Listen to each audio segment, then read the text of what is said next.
Salut, moi c'est Arthur. Vidéaste nomade, c'est en compagnie de mon fourgon emménagé, Nestor, et de mon chien, Onyx, qu'ensemble, on voyage, explore et contemple la nature et ses coins magnifiques. Le projet, traverser l'Europe et le monde, vivre plus libre et plus léger, ralentir le temps et profiter de chaque instant.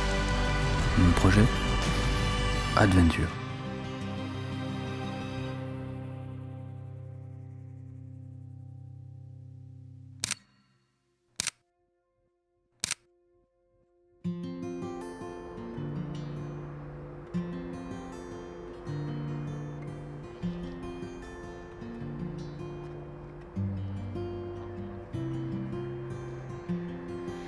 It's the same thing in the same way all the time. Après cette nuit passée à Porto, on a repris la route le lendemain pour longer le Douro en quête de nouveaux lieux à découvrir.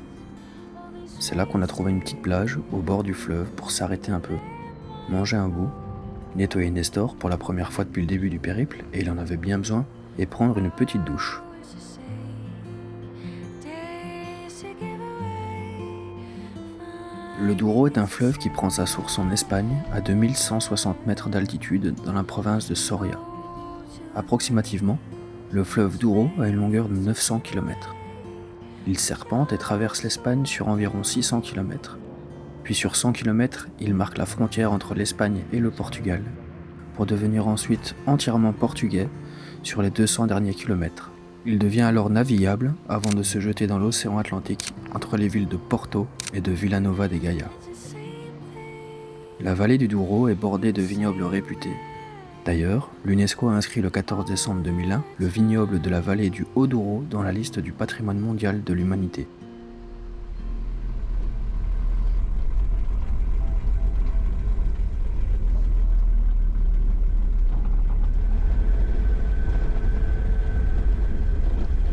Après cette longue et paisible pause, au bord du Douro, fleuve qui fait la fierté des Portugais, on a repris la route, toujours dans l'idée de s'enfoncer dans les terres. On a alors longé le Douro, on a traversé les petits villages qui le bordaient, sans savoir où on allait.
Ça faisait quelques heures qu'on roulait, et la fatigue commençait à se faire ressentir. Le soleil commençait à se coucher, on s'est donc mis en quête d'un spot où passer la nuit. Ce qu'on a assez facilement trouvé, je dois dire.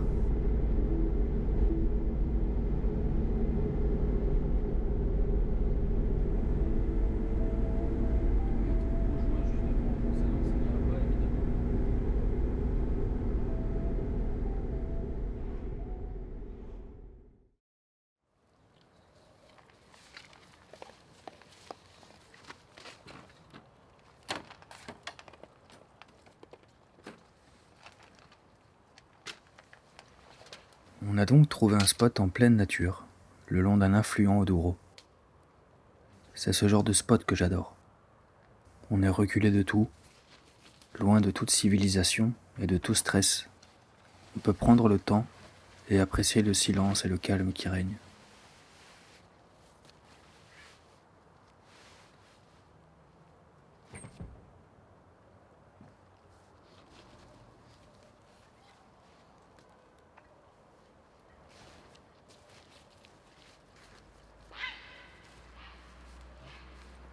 On a donc installé le camp et commencé le barbecue. On a enfin pu s'ouvrir une petite bière et prendre l'apéro au calme avant de manger et profiter de cette douce soirée.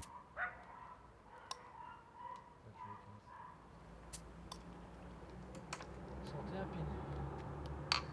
Sans taxe.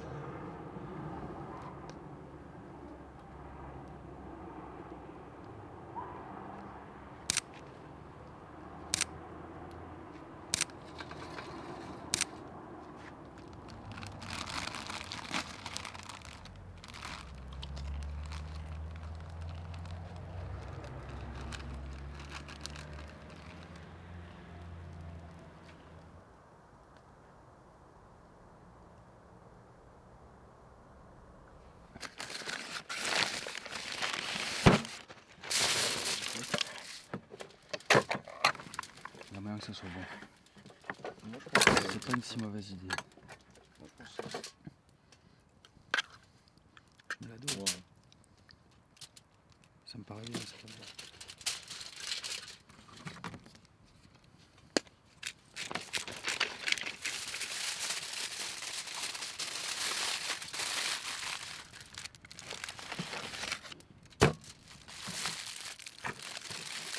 Magnifique. Je le remercie.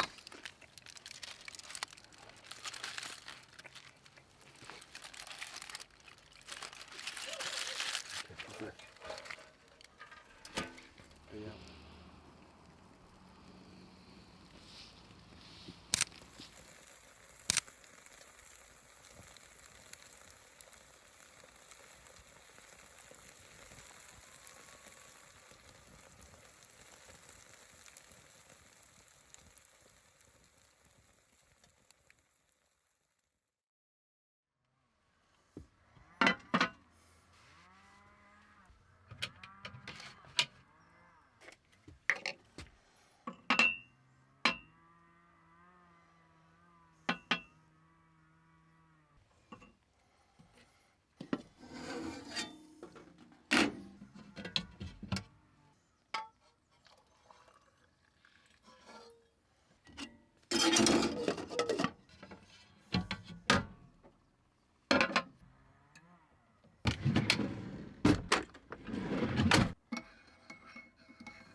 Le réveil fut un peu plus agité que la soirée.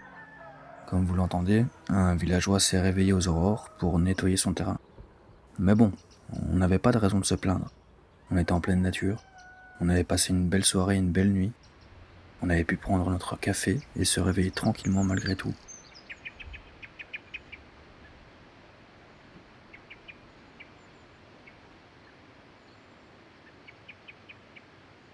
On passait nos derniers instants à profiter de ce spot et du calme qui y régnait, pour ensuite reprendre la route.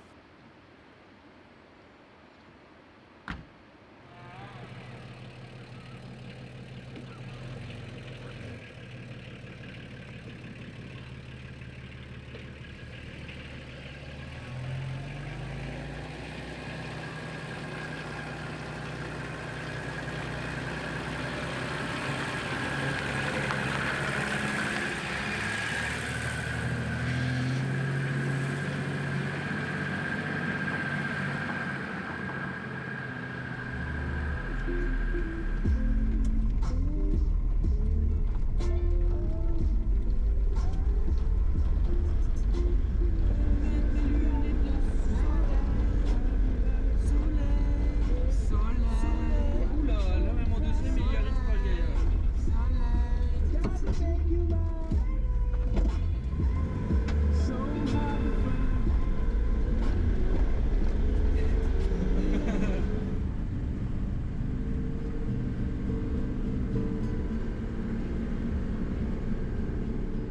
Ça faisait à peine 48 heures qu'on était arrivé au Portugal et on était déjà subjugué par la beauté de ce pays.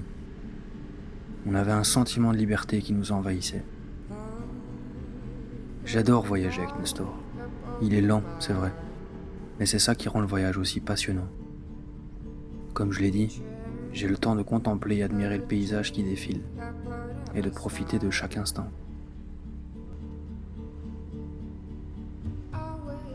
C'est pour ça que je voyage, pour ressentir chaque seconde s'écouler.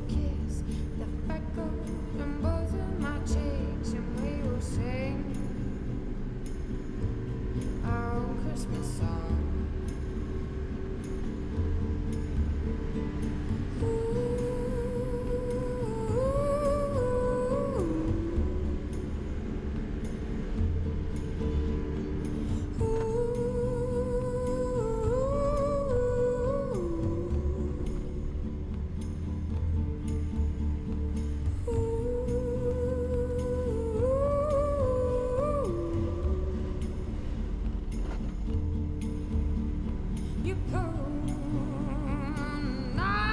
up over my heart, trim the tree I put up a star. I wait, I sweat, I hurt down on my knees, and you will kiss the freckles on both of my cheeks, and we will see a Christmas song.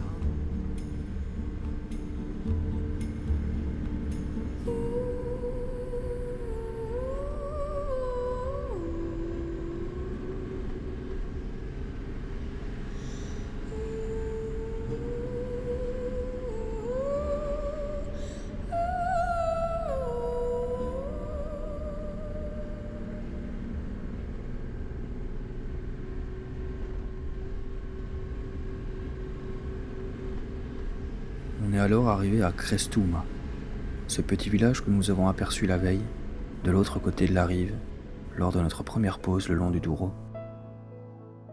On était d'accord, mon pote et moi, qu'il fallait qu'on aille le voir de plus près. Et sincèrement, on avait bien raison. Crestuma, c'est un village typiquement portugais, qui jonche le Douro sur sa rive sud. C'est une ancienne paroisse civile de la municipalité de Vila Nova de Gaia, dans le district de Porto, au Portugal. La population, en 2011, était de 2621 habitants, sur une superficie de 4,68 km². On a donc fait un petit tour du village. On a passé un moment sur la plage, avant d'aller boire un café sur le petit port de pêcheurs qui se trouvait juste à côté, et où on s'était garé avec Nestor. À ce moment-là, on a justement vu arriver un pêcheur à bord de son bateau, accompagné de son berger allemand qui semblait tout aussi libre que mon gros pépère, Onyx. Une raison de plus pour laquelle je me sens vraiment bien au Portugal. On peut y vivre simplement.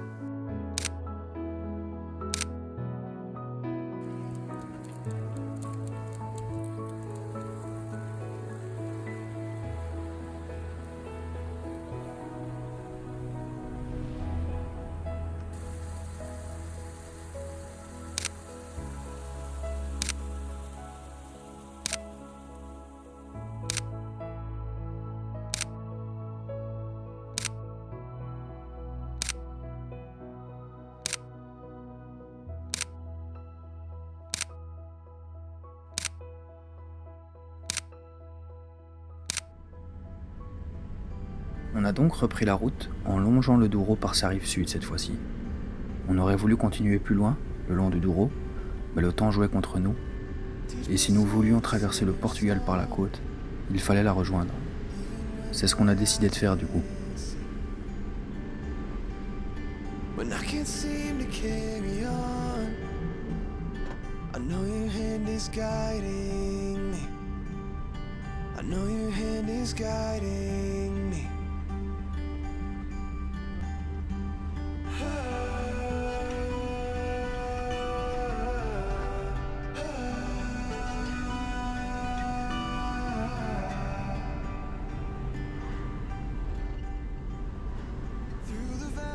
Sur le chemin, on est passé par Porto, mais de jour cette fois-ci.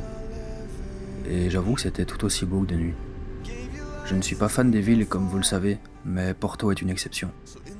Cette ville est charmante, vivante et accueillante. Sincèrement, je vous conseille, si c'est pas déjà fait, d'aller le découvrir par vous-même.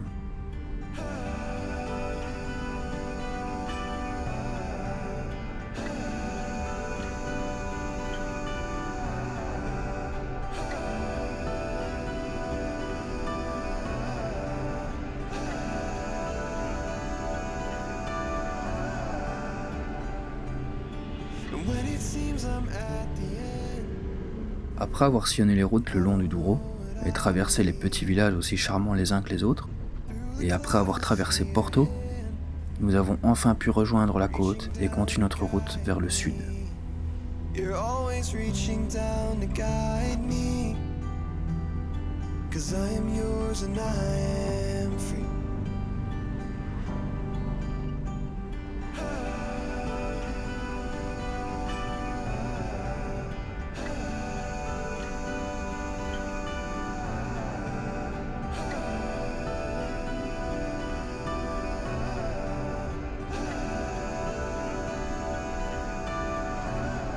Ça faisait un petit moment qu'on roulait, donc on a décidé de faire une petite pause à Es Moriz.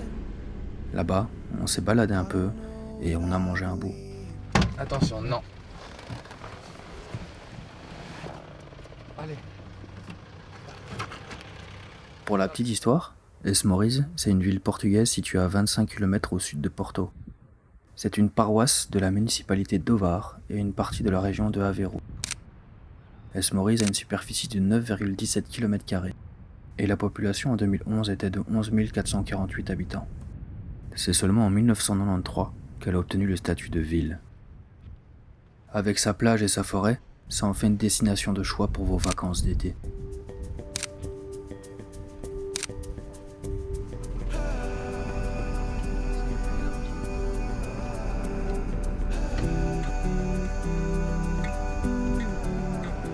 On avait profité de cette pause pour étudier un peu la zone et nous pensions avoir trouvé le spot qu'il nous fallait. Il était donc temps de se remettre en route vers notre spot du soir. Et une chose est sûre, c'est qu'on ne s'était pas trompé.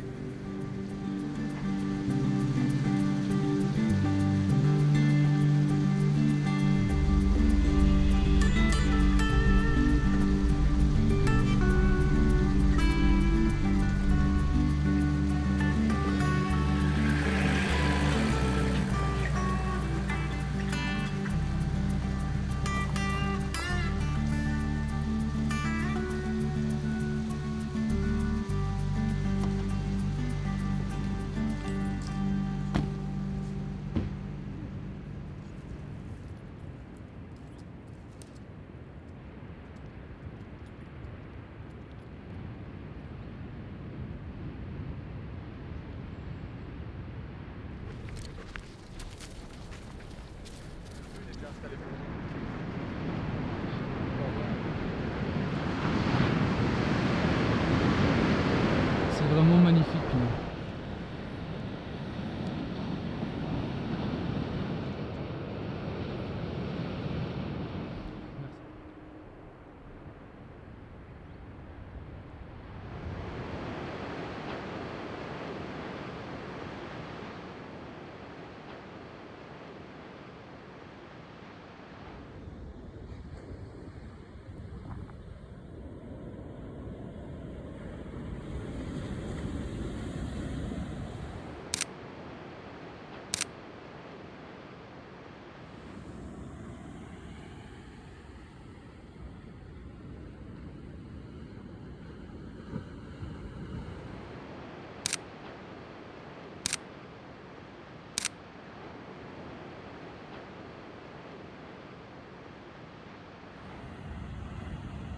Como cidadão.